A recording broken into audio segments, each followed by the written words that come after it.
Sebuah kisah mahakarya terbaik dari S.H. Mintarja yang sangat populer di masanya berlatar belakang kerajaan Singasari. Dengan bangga kami persembahkan kepada sahabat Permata TV tercinta semuanya dengan judul Kisah Pelangi di Langit Singasari.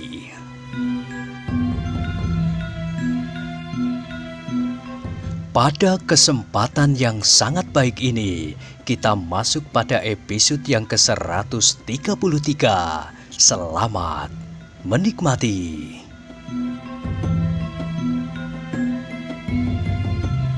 Pada episode sebelumnya telah diceritakan, Sumekar menjadi cemas mendengar tarikan nafas gurunya itu.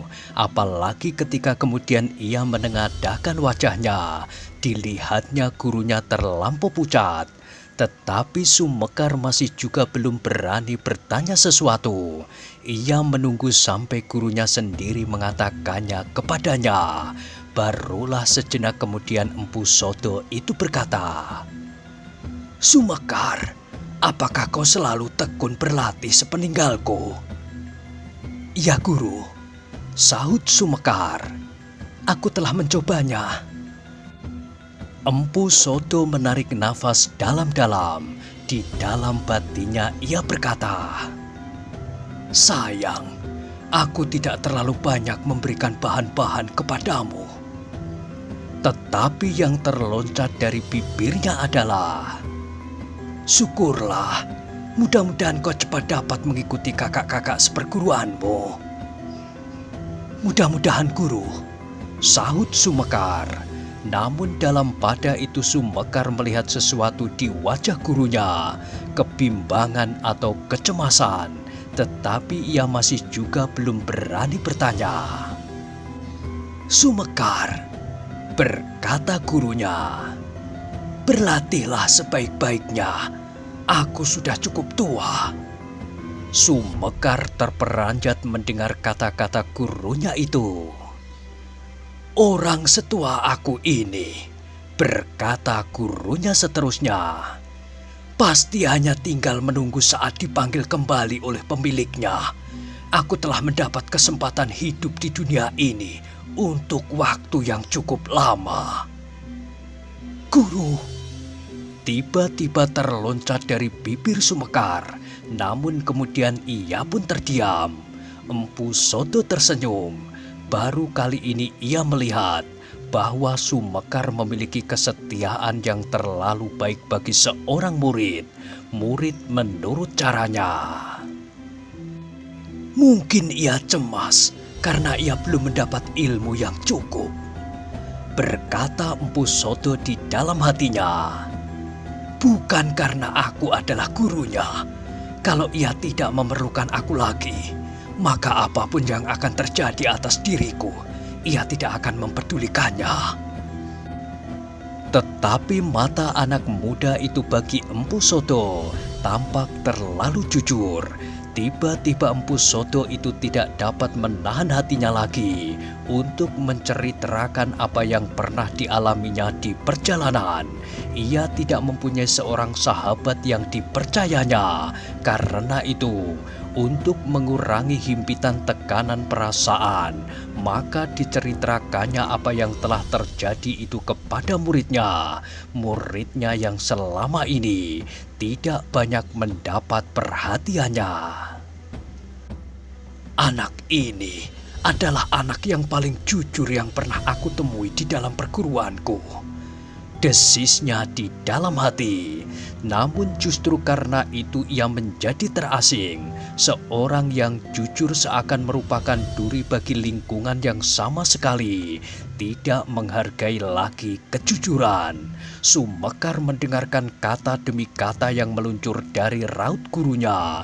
Berbagai perasaan bergejolak di dalam dadanya. Kadang-kadang hatinya berdesir tajam, namun kadang-kadang menyala seperti bara. "Akhirnya aku terluka," terdengar kata Empu Sodo lemah. "Beruntunglah bahwa aku sempat menyembunyikan diriku di dalam air. Kalau tidak, maka hari ini aku tidak akan bertemu dengan kau lagi, Sumekar. Terdengar gigi anak muda itu gemeretak. Ingin ia meloncat dan berlari menemui orang-orang yang telah melukai gurunya untuk membuat perhitungan. Tetapi tiba-tiba ia hanya menghela nafasnya dalam-dalam. Gurunya dan dua orang kakak seperguruannya tidak mampu melawan kedua orang yang diceritakan oleh gurunya itu, apalagi dirinya sendiri. Tetapi meskipun demikian terasa bahwa ia tidak mau menerima kekalahan itu tanpa pembalasan. Karena itu maka ia berkata di dalam hatinya, "Suatu ketika aku akan dapat menebus kekalahan ini." Tetapi Sumekar itu terperanjat ketika ia mendengar gurunya berkata, seolah-olah melihat perasaan yang bergolak di dalam dadanya. "Sumekar, jangan kau membayangkan bahwa suatu ketika kau akan dapat menebus kekalahan ini. Kedua orang itu benar-benar orang yang luar biasa. Serahkanlah orang-orang itu kepada keadilan yang maha agung." Sumekar menarik nafas dalam-dalam. Meskipun ragu-ragu ia mencoba menjawab. "Tetapi, apakah sifat-sifat yang bertentangan dengan adab dan kemanusiaan itu akan kita biarkan saja, Empu?"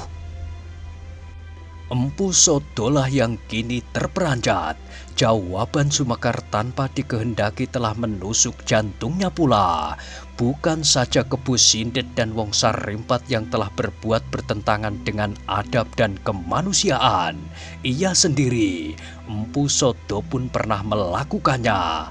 Sejenak Empu Sodo itu pun terdiam.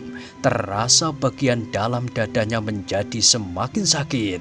Tetapi terlebih sakit lagi adalah hatinya. Kembali mereka terlempar dalam kediaman. Ruangan yang tidak terlampau besar itu menjadi sunyi.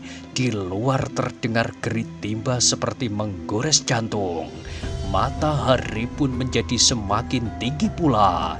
Dari celah-celah dinding meloncatlah bayangan-bayangan yang bulat, seolah-olah berpijar pada sisi yang lain. Bergetar oleh bayangan dedaunan yang hitam, yang bergerak-gerak karena angin pagi yang silir, menumbuhkan suara gemerisik. Di dahan-dahan pepohonan, burung-burung liar berkicau saling sahut menyahut dengan riangnya. Tetapi hati Empu Sodo kian bertambah sakit.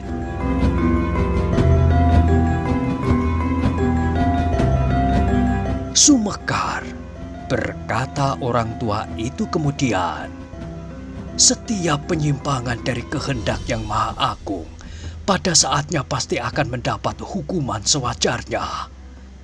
Empu Sodo berhenti sejenak, kemudian diteruskannya. "Tetapi pasti akan dipergunakan tangan yang sesuai untuk kepentingan itu. Tanganmu terlampau kecil untuk melakukannya, Sumekar." Sumekar hanya dapat menundukkan wajahnya. Ia merasa betapa kecil arti dirinya dibandingkan dengan kedua orang yang dikatakan oleh gurunya itu. Tetapi satu hal yang tidak dapat dimengertinya, kenapa gurunya harus berhubungan dengan kedua orang itu. Semula Empu Sodo ingin merahasiakan persoalan yang sebenarnya dihadapi, tetapi pandangan mata Sumekar yang terlampau jujur itu terasa menghunjam ke pusat jantungnya. Akhirnya Empu Sodo tidak dapat bertahan lagi.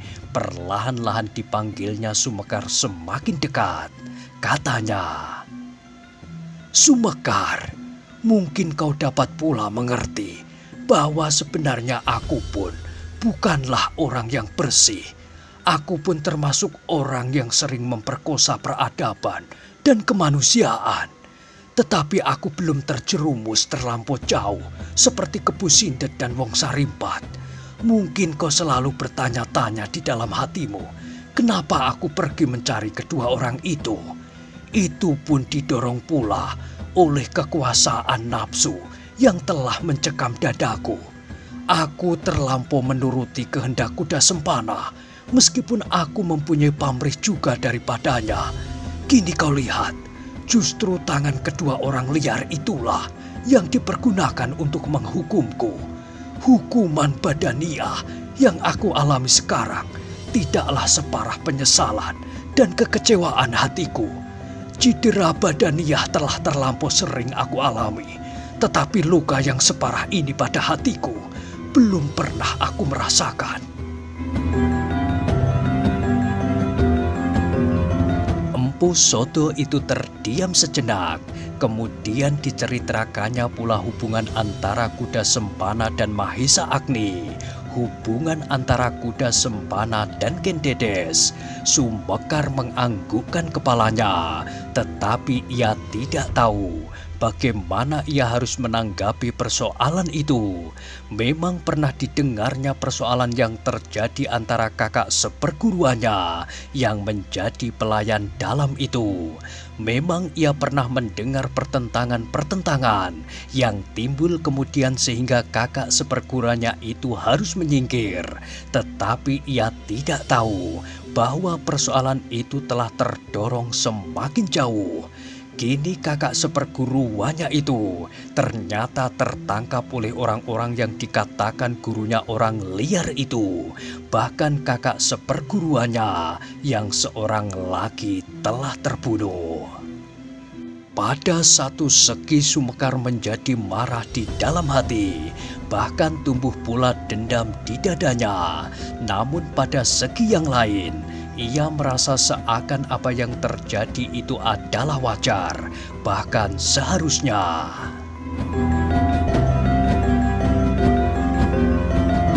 Sekali lagi Sumekar itu terperanjat ketika ia mendengar gurunya tiba-tiba bertanya, "Sumekar, kenapa kau dahulu berguru kepadaku? Ternyata kau terperosok ke dalam lingkungan yang bertentangan dengan sifat-sifatmu sendiri, dan kau selama ini mencoba menyesuaikan dirimu. Aku kini merasa bahwa kau telah memilih jalan yang salah." Sumekar seakan-akan terbungkam karenanya. Pertanyaan itu menjadi semakin keras berdentang di dalam telinganya sendiri. Ya, mengapa aku dahulu berguru di sini? Mengapa aku terlempar dalam lingkungan yang suram tanpa berusaha untuk menghindar, meskipun sebagian telah aku ketahuinya? Tetapi semuanya telah terjadi, dan Sumekar itu merasa bahwa ia telah pernah menerima berbagai ilmu dari gurunya itu. Karena itu, maka ia tidak akan dapat lagi meloncat surut ke masa yang lampau. Sedang gurunya itu berkata, "Tetapi Sumekar, ada baiknya kau melihat segenap persoalan, dan akhir dari peristiwa ini kau akan mendapatkan sebuah cermin yang baik untuk melihat betapa kekuasaan yang Maha Agung telah menggerakkan alat-alatnya untuk menyelesaikan rencananya. Kau lihat bagaimana aku sekarang terluka parah dan bahkan hampir mati terbunuh. Murid-muridku kini tidak lagi dapat berbuat sesuatu. Malahan Cundaka itu telah terbunuh pula, sedang kuda Sempana tidak sempat aku selamatkan." Empu Sodo berhenti sejenak, kemudian dilanjutkannya. "Karena itu Sumekar, sebelum kau terlanjur terperosok dalam dunia yang gelap, kau dapat mengungkap kembali sifat-sifatmu yang sebenarnya. Ilmuku sebenarnya bukan sejenis ilmu yang kasar seperti yang dimiliki oleh Kebu Sindet dan Wong Sarimpat. Tetapi meskipun demikian, ilmu hanya sekedar kelengkapan hidup kita. Meskipun ilmu itu ilmu yang sekasar apapun, lebih kasar dari ilmu Kebu Sindet dan Wong Sarimpat, tetapi ilmu itu tidak dapat berbuat sendiri, tergantung terlampau jauh kepada pemiliknya. Orang yang memiliki sifat ilmu itu seperti sebilah pisau di tangan anak-anak. Pisau itu akan dapat bermanfaat baginya dan orang lain untuk mengupas makanan dan buah-buahan. Tetapi pisau itu juga akan dapat mendatangkan bencana bagi dirinya dan orang lain, bagaimanapun bentuk daripada pisau itu.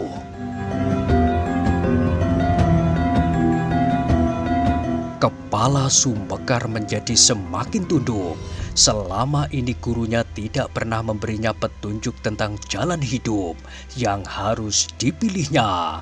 Selama ini gurunya hanya memberinya petunjuk-petunjuk bagaimana ia harus melakukan berbagai macam unsur-unsur gerak.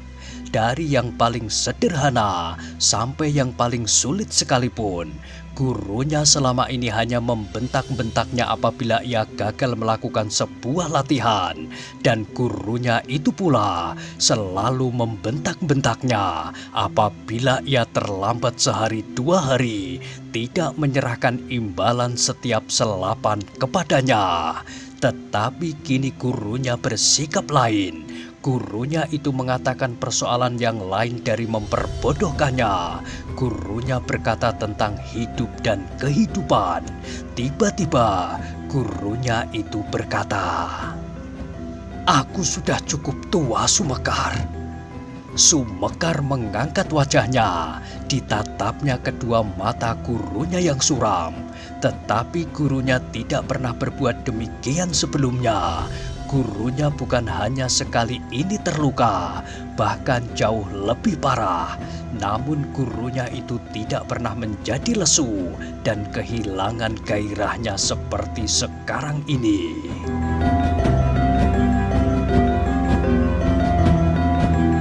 "Sumekar," berkata gurunya, "kau harus tekun berlatih." Sumekar tidak tahu apa yang bergolak di dalam dada gurunya, tetapi ia menjawab, "Ya guru, lupakanlah kakak seperguruanmu, Cundaka dan Kuda Sempana. Lupakanlah apa yang pernah mereka lakukan. Meskipun aku mengetahuinya, bagaimana Cundaka itu mendapatkan berbagai macam barang-barang berharga, tetapi aku selalu berpura-pura tidak tahu. Aku selalu mengatakan bahwa ia adalah seorang pedagang keliling yang kaya raya, bukan sekedar seorang penggalas, tetapi orang itu kini telah mati." Empu Sodo berhenti sejenak.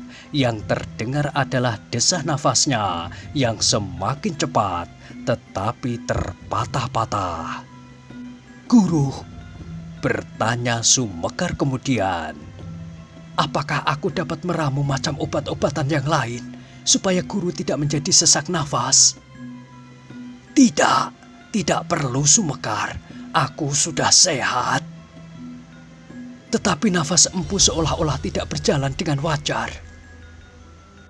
"Pendengaranmu cukup baik Sumekar, tetapi tidak apa-apa, tidak berbahaya bagiku." Empu Sodo berhenti sejenak. "Tetapi aku memang sudah tua, tak ada lagi yang dapat aku kerjakan. Hidupku yang tidak berarti apa-apa ini sudah tidak berguna lagi." Tetapi ia harus berusaha menyembuhkan luka-lukanya. Meskipun demikian keadaan gurunya itu cukup menggelisahkannya. Hari itu Sumekar bekerja dengan penuh kegelisahan dan kecemasan. Setiap kali ia menengok gurunya yang berbaring diam, namun setiap kali ia masih melihat gurunya itu tidur. Mudah-mudahan guru menjadi bertambah baik dengan istirahatnya. Di sore hari, Sumekar melihat gurunya itu berjalan tertatih-tatih keluar biliknya. Dengan serta-merta Sumekar mendatanginya untuk menolongnya berjalan. Tetapi Empu Sodo berkata, "Aku masih cukup kuat Sumekar." Sumekar tertegun di tempatnya, namun kemudian ia bertanya, "Apakah empu akan berjalan-jalan ke halaman?" Empu Sodo menggeleng. Jawabnya, "Tidak Sumekar, aku ingin pergi ke bilik belakang. Aku ingin melihat kau berlatih. Di manakah kedua anak-anak, adik seperguruanmu itu?" "Di luar empu, mereka pun sedang berlatih bersama." "Mereka pun harus dipesan bahwa tak seorang pun boleh tahu bahwa Empu Sodo telah kembali." "Ya empu, seluruh isi padepokan ini telah mendapat pesan itu." Tetapi Empu Sodo itu pun kemudian berkata, Tetapi sebenarnya itu tidak perlu, Sumekar. Sumekar menjadi heran dan gurunya berkata terus, "Biar sajalah orang-orang yang ingin datang untuk membalas dendam itu kemari. Aku telah pasrah diri sebagai tebusan atas segala kesalahanku." "Guru, apakah sebenarnya yang guru kehendaki?" Empu Soto menggeleng. "Tidak apa-apa," katanya. "Mari, aku ingin melihat kau berlatih. Ilmumu harus meningkat sebelum aku mati." "Jangan, Empu," sahut Sumekar terbata-bata. Empu Soto tersenyum. "Apakah bukan sudah seharusnya bahwa suatu ketika seseorang akan mati? Ingat, Sumekar, betapa tinggi ilmu seseorang. Meskipun orang itu memiliki aji yang maha dahsyat, dapat melebur gunung dan dapat mengeringkan lautan dengan puntiran lengannya, tetapi ia tidak akan dapat hidup sepanjang zaman. Suatu saat, ia akan dihadapkan pada suatu keadaan di mana ilmunya tidak akan mampu melawan maut. Ada 1000 jalan menuju ke kerajaan maut, dan setiap orang pasti akan pergi ke sana." Sumekar menarik nafas dalam-dalam. Kembali ia melihat sorot yang memancarkan keputusasaan dari sepasang mata gurunya, tetapi ia tidak dapat berkata sesuatu. "Ayolah, berjalanlah dahulu." Keduanya pun kemudian pergi ke bilik belakang, ke bilik tempat murid-murid Empu Soto berlatih. Dilihatnya kedua muridnya yang muda pun sedang berlatih di bilik itu. Ketika mereka melihat gurunya datang, maka dengan serta-merta mereka menghentikan latihan mereka. Dengan hormatnya mereka membungkukkan kepala mereka.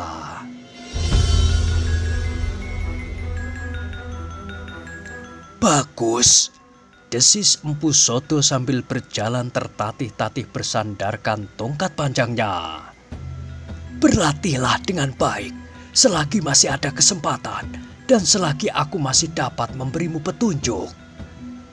Kedua murid yang masih sangat muda itu pun saling berpandangan dan sekali-sekali mereka memandang wajah Sumekar, tetapi mereka tidak berani bertanya. "Sekarang beristirahatlah, tunggulah di luar. Aku ingin memberi latihan yang khusus kepada kakakmu."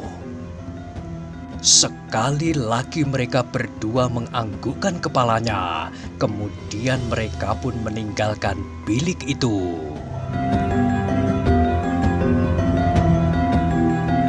Yang kemudian melatih dirinya adalah Sumekar.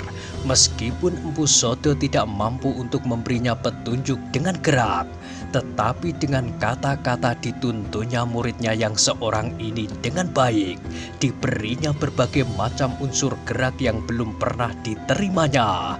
Bahkan kemudian gurunya itu berkata, "Sumekar, ternyata persiapanmu telah cukup untuk mulai dengan ilmu yang terakhir dari perguruan kita. Ilmu yang dapat aku berikan sebelum aku mati." Dada Sumekar menjadi berdebar-debar. Berbagai perasaan bercampur baur di dalam dadanya. Di satu pihak ia merasa bangga dan bergembira bahwa gurunya telah menganggap cukup baginya untuk menerima ilmu yang tertinggi dari perguruan Empu Soto. Tetapi di lain pihak, ia merasa sangat cemas bahwa gurunya seakan-akan telah kehilangan usaha untuk memperpanjang hidupnya. Sehari ini gurunya sama sekali tidak lagi mau berobat selain pada saat ia datang. "Sumekar," berkata Empu Soto, "besok kita sudah akan dapat mulai dengan dasar-dasar permulaan dari ilmu itu. Ilmu yang telah dimiliki oleh kedua muridku yang hilang, Cundaka dan Kuda Sempana. Karena itu Sumekar, maka cobalah persiapkan dirimu. Aku mengharap bahwa aku masih akan dapat bertahan sampai kau mengenal dasar-dasar yang paling sedikit dapat memberimu jalan untuk menerima ilmu itu." Sumekar menganggukkan kepalanya sambil bergumam, Terima kasih Empu, tetapi bagaimana dengan keadaan Empu sendiri? Jangan berpikir tentang aku. Aku sudah cukup mengerti bagaimana aku mengatur diriku sendiri. Sumekar terdiam. Bukan semestinya ia memberi gurunya petunjuk, tetapi gurunya kali ini tidak berpikir sewajarnya. Agaknya gurunya sedang terganggu oleh sesuatu persoalan yang telah menggelapkan hatinya. Ketika kemudian malam yang gelap turun kembali menyelimuti padepokan yang sepi dan menyimpan berbagai macam rahasia itu, Empu Sodo kembali masuk ke dalam biliknya. Kembali ia berbaring sambil menghitung dosa yang pernah dibuatnya. Nafasnya yang tersendat-sendat terdengar seperti saling memburu. Sumekar tidak sampai hati meninggalkan gurunya seorang diri dalam keadaan itu. Meskipun tidak dikehendaki oleh gurunya, namun Sumekar itu pun duduk di atas sehelai tikar di samping pembaringan gurunya. "Sumekar," berkata gurunya, "beristirahatlah. Nanti Empu, aku belum merasa mengantuk." "Apakah kau sudah menyelesaikan semua pekerjaanmu dan semuanya telah selesai pula dengan pekerjaan masing-masing?" "Sudah Empu." "Bagaimana dengan burung perkututku?" Sumekar menarik nafas. Empu Sodo masih juga ingin kepada burung perkututnya, burung yang sebenarnya tidak terlampau baik. "Burung itu baik-baik saja Empu." Empu Sodo terdiam sejenak, tetapi nafasnya masih belum teratur. "Empu," Sumekar masih mencoba memberanikan dirinya. "Apakah Empu tidak ingin berobat lagi?" "Tidak Sumekar," jawab gurunya. "Sudah cukup. Aku sudah sehat kembali. Aku masih akan cukup kuat bertahan sampai kau menyelesaikan latihanmu dan menerima ilmu yang terakhir itu." Sumekar hanya dapat menundukkan kepalanya dan ia mendengar gurunya berkata lagi, "Kalau kau sudah menerima ilmu itu Sumekar, tugasku telah selesai. Dadaku akan menjadi lapang dan apapun yang terjadi atas diriku sama sekali bukan soal lagi bagiku."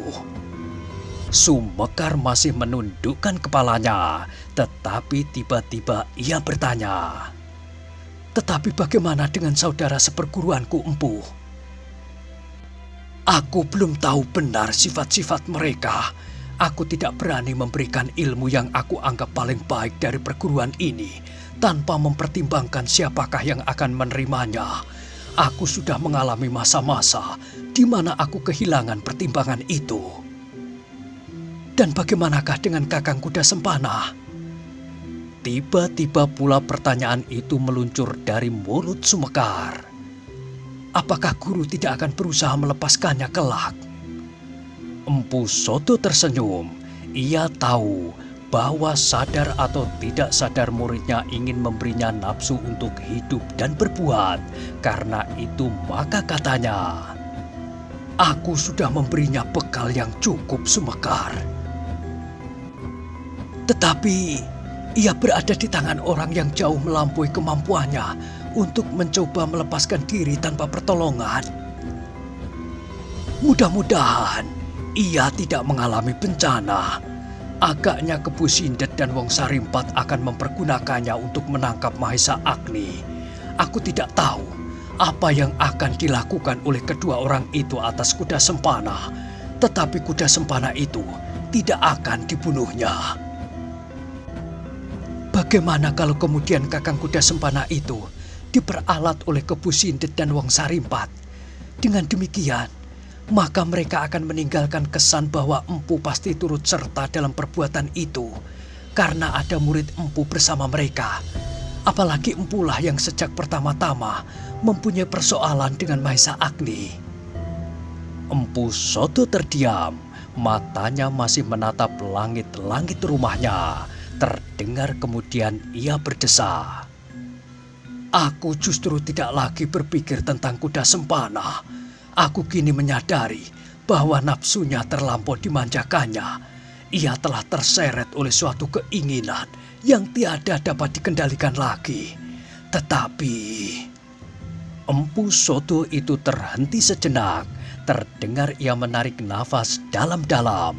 Bahkan kemudian orang tua itu terbatuk-batuk kecil. Sumekar memandangnya dengan cemas, tetapi ia tidak dapat berbuat sesuatu. Sejenak kemudian, Empu Soto berkata kembali, "Tetapi aku justru merasa kasihan kepada Maesa Agni.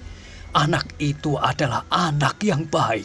Sampai sekarang, ia masih selalu mendapat perlindungan dari Yang Maha Agung. Tetapi bagaimanakah kalau suatu ketika orang-orang liar itu berusaha untuk menangkapnya? Apakah ia akan berhasil melepaskan diri? Maesa Agni akan dapat menjadi alat untuk memeras permaisuri Aku Tunggul Ametung." Orang tua itu berdesah, namun tiba-tiba ia berkata, "Perbuatan itu harus dicegah. Ia akan dapat memperalat namaku dan menjerumuskan aku ke dalam keadaan yang lebih buruk lagi. Perbuatan itu memang harus dicegah." Tiba-tiba Empu Soto itu berkata lantang, "Sumekar, beri aku obat itu, cepat!"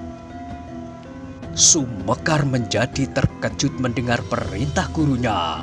Sejenak justru ia terpaku di tempatnya. Perintah yang tiba-tiba itu tidak segera dapat disadari artinya. Tetapi kembali Sumekar terkejut ketika gurunya membentaknya. "Sumekar, kenapa kau duduk saja seperti patung? Apakah kau tidak melihat bahwa aku sedang sakit karena terluka di bagian dalam tubuhku? Apakah kau tidak mendengar bahwa nafasku hampir patah di kerongkongan? Ayo, lekas, ambilkan obat itu.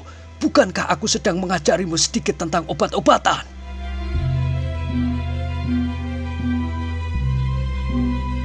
Sumekar itu pun kemudian terloncat dari duduknya. Ia menjadi gembira karena gurunya ingin berobat. Tetapi ia menjadi bingung. Tiba-tiba saja sifat Empu Soto kambuh kembali, membentak-bentaknya. Sejenak kemudian Sumekar itu telah kembali membawa semangkuk obat yang telah dicairkannya dengan air. Dengan serta-merta, maka obat itu pun diminum habis oleh Empu Soto.